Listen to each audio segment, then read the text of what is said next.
The region of Nunavut will need to have a full partnership with the government of Quebec to make history right. Tonight, Inuit share how generations have survived and where governments fall short. There's only limited cases actually formally reported, and there's a reason for that. Creating safe spaces on National Day of the Child. What we are doing here is for newcomers to pick up the right stories. And newcomers take steps to combat Canada's long-standing negative stereotypes about Indigenous peoples.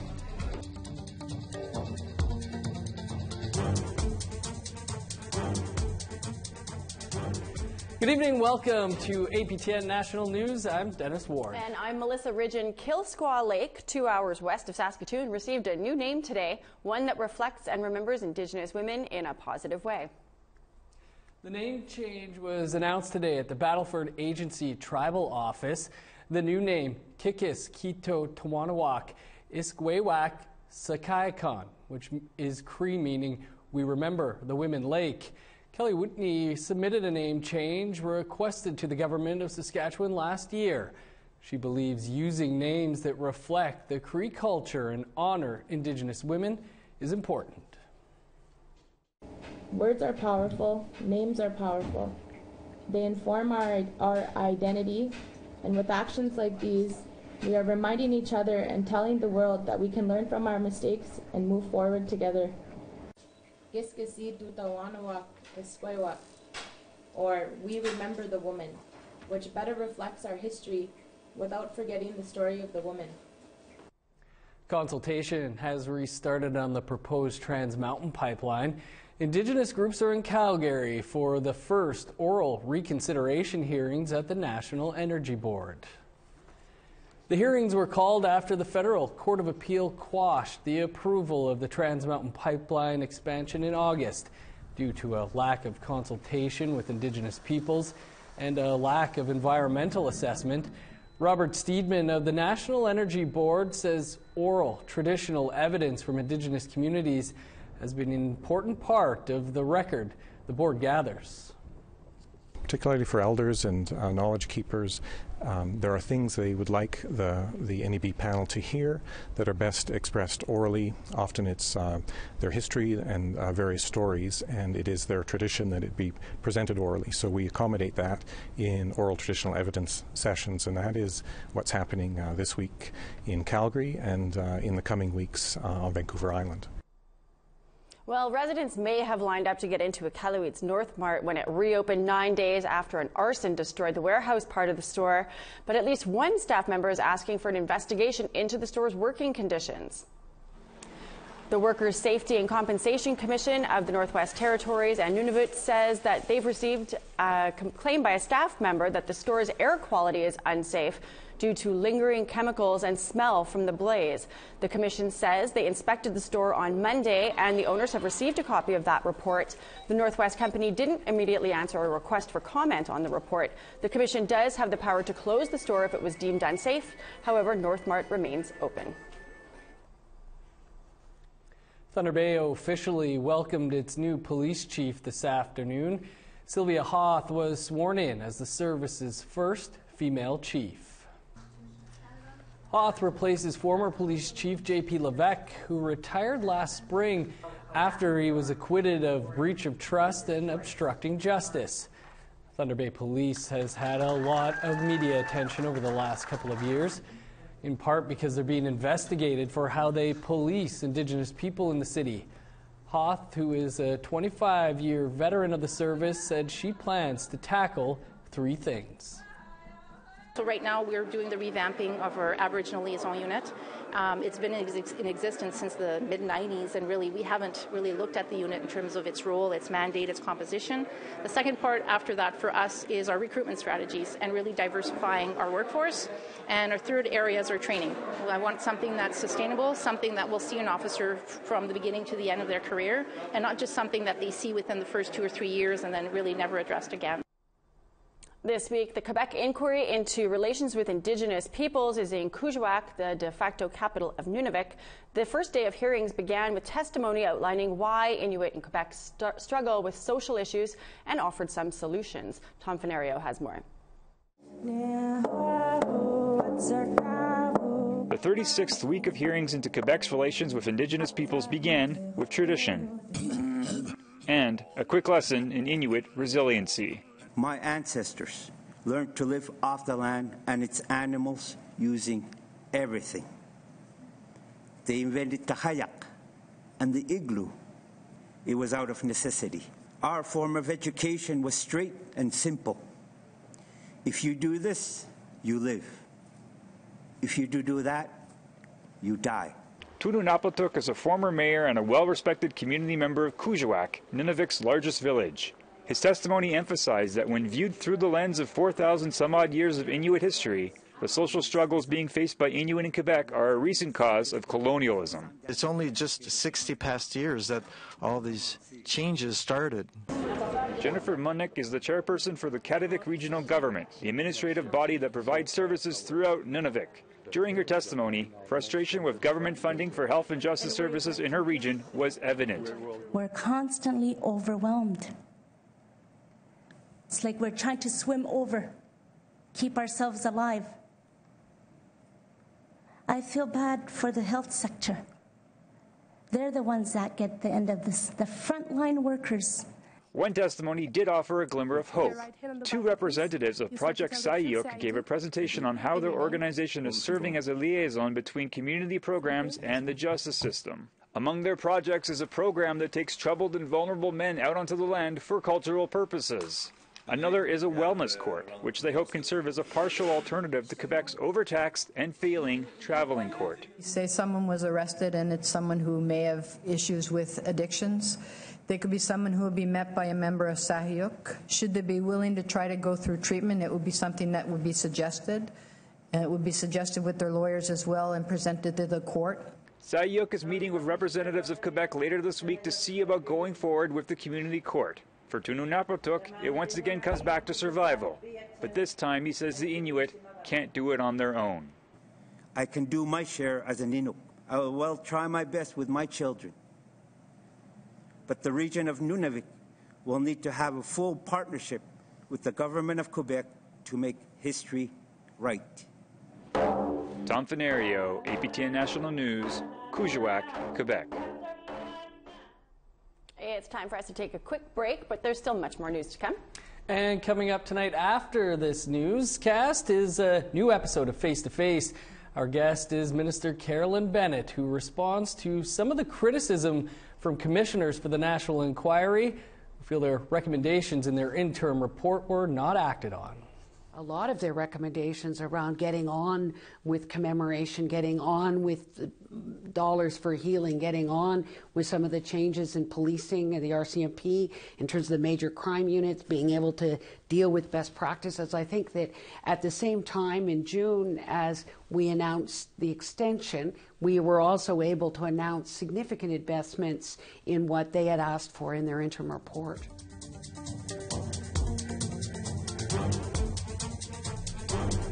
Starting on the East Coast, +2 in Halifax with some snow, 1 above for Charlottetown. -12 in Nain, -5 for Happy Valley, Goose Bay. -4 and snow for Montreal, snow, and -8 for Saguenay, 16 below in Chibougamau. 0 in Sarnia, London, and Toronto. -9 and sunny skies for North Bay. 15 below for Sioux Lookout. 1 degree cooler in Kapuskasing. In northern Manitoba, -17 for Puckatawagan. -16 in God's Lake. 27 below with the sun out for Churchill. 10 below in Winnipeg, Gimli, Princess Harbor, and Barons River.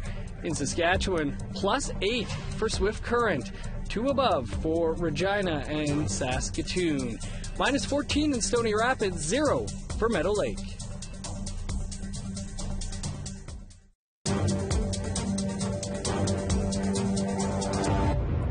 Welcome back. The prevention of child abuse in Inuit Ningat is the focus of a two-day conference going on in Ottawa. The forum features healthcare practitioners, researchers, and survivors. Here's Annette Francis with that story. A chance to share your heart. To make a brand new start. It's a tough discussion, but one that singer Susan Aglukark knows well. Many of her songs are part of her own healing journey. Aglukark shared the story of her struggle at a conference in Ottawa. She was abused at the age of 8, and with no supports in place, Aglukark says her parents relied on their faith. They gave what they had, which was faith. I've grown up all my life in the church. I've always believed that there is something greater. And without this unseen belief, the choice to believe in the thing we don't see, it's a powerful tool when you set out on a healing journey. Because it's not easy to set out on a healing journey. When the thing you want to attain is forgotten, you forget who that child was before the assault and the abuse. Inuit Tapir Kanatami President Nathan Obed says the rate of child sexual abuse gets to the heart of some of the challenges Inuit are faced with in their 21st century. He says that's why it's imperative to talk openly about violence and sexual abuse in their communities on National Child Day. We want what is best for all, and trying to accept and come to terms with this reality of our communities, and then move away from the reality and interventions that cause less violence, that create less violent communities, that create safer spaces for our children, that denormalize abuse. These are all things that I think about when I think about the narrative of us as Inuit in this time. According to Obed, 41% of Inuit respondents of a 2008 survey in Nunavut said they experienced severe sexual abuse during their childhood. And he said during the Missing and Murdered Indigenous Women and Girls Inquiry, stories of childhood sexual abuse were told again and again. Yvonne Nigel is the Deputy Minister of Family Services of Nunavut. She is one of over 60 participants in the two-day meeting. Nigel says this is a conversation that's desperately needed. But it starts with the conversation. We don't hear the stories. There's only limited cases actually formally reported, and there's a reason for that.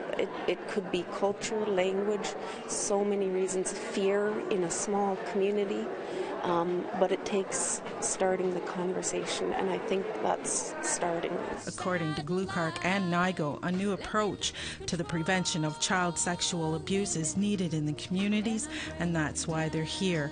Annette Francis, APTN National News, Ottawa.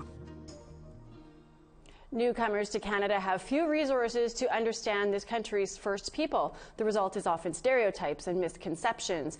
Immigration Partnership Winnipeg is working towards changing that. Daryl Stranger has the story. Building Bridges, Creating Ties is a project from Immigration Partnership Winnipeg. The goal is to help break the stereotypes about Indigenous peoples that newcomers pick up on when they come to Canada. A forum this past weekend kicked off with an icebreaker game of Jeopardy to help get everybody acclimated and learn a thing or two along the way. One of the main focuses of the forum was treaties and how newcomers can play a role in reconciliation. The project coordinator for Immigration Partnership Winnipeg, Abdihair Ahmed, explained why this event is important to both newcomers and Indigenous people. What we are doing here is for newcomers to pick up the right stories, to understand the real backgrounds of Indigenous people, to get orientated on the history and contribution of Indigenous people, and to take it from here and educate their own communities. And for Indigenous people to educate newcomers, and for also to live with the connections from here so that they can connect with their communities. Treaty Relations Commission of Manitoba Commissioner Loretta Ross was also at the forum to help explain what the treaties meant in both the past and the present. This is the second forum that has been held this year, and as Immigration Partnership Winnipeg's community activist Hani Atan Al-Ubaidi explains, these are just stepping stones towards reconciliation. It is very essential to have these kind of gatherings. These are just basic steps in an educational process to educate and orient newcomers about Indigenous people of Winnipeg in order to create a better and a new understanding where we all can coexist respectively in one community. Daryl Stranger, APTN National News, Winnipeg. An acclaimed video game developer in Edmonton is hoping to attract more Indigenous workers. BioWare has created some of the highest rated and best-selling games ever. APTN's Chris Stewart visited the studio.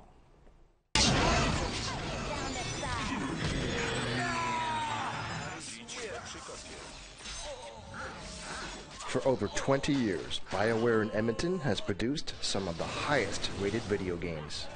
From Baldur's Gate, a Dungeons & Dragons game, to Star Wars, Knights of the Old Republic, and newer games like the Mass Effect and Dragon Age series. BioWare has shelves full of Game of the Year awards. The studio of over 300 employees is one of the top game designers in the world. Now owned by video game giant Electronic Arts, the video game studio are putting on the finishing touches on their latest game, called Anthem, coming out in February. Shanda Wood is a Métis originally from Labrador. She is in charge of hiring, and she wants to see more Indigenous faces at the studio. We definitely encourage diversity and inclusion, and having Aboriginal people come into the studio, I think, would add a unique perspective. Video games are a very big business. In the U.S. alone, last year, video games generated $36 billion, up 18% from 2016. That is close to the worldwide money generated from the film industry. Wood says you don't have to be a programmer to work in video games. There's not just coding jobs. We have accountants that work. We have marketing. We have, people in finance. We have business development. We have voiceover production. So it's not just, you don't need to be in comp sci to work in a video game. And good news for students interested. There are jobs, lots of them. Game studios across Canada are looking to hire. We're hiring, for all disciplines. So it could be art, could be design, could be animation, could be programming, could be marketing. We have a marketing position open right now, actually. So, we're constantly hiring in the Edmonton studio. Wood wants youth to consider the video game industry as a career, no matter where you are from. The sky's the limit, and I came from a little town of 500 people in southern Labrador. I never imagined that I would work for a global organization. This game industry is super fun, super exciting. So if you like games and you're passionate about it, we want you. We want to hire you here. Chris Stewart, APTN National News, Edmonton. We need to take another short break. But first, here's the rest of tomorrow's very nice-looking weather forecast.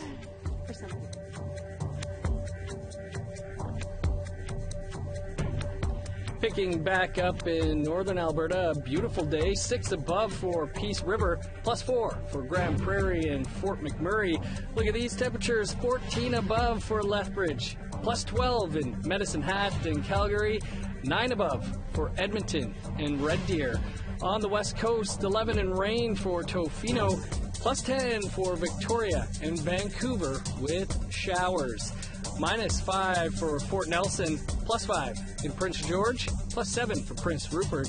-7 in Beaver Creek, -10 with snow for Old Crow, -2 in Whitehorse. In the NWT, 8 below in Fort Liard and Trout Lake, -10 with snow for Norman Wells. 22 below for Sax Harbor, -12 in Pawatuck and Colville Lake, -36 in Baker Lake, 32 below for Whale Cove and Cambridge Bay, -29 for Resolute, -36 in Taleo.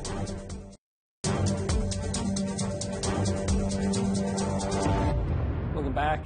A school in Northern Ontario for students from Northern First Nations was forced to close its main gymnasium indefinitely last weekend. Dennis Franklin Cromartie High School school officials say it's just one of the signs that it's time for a new school.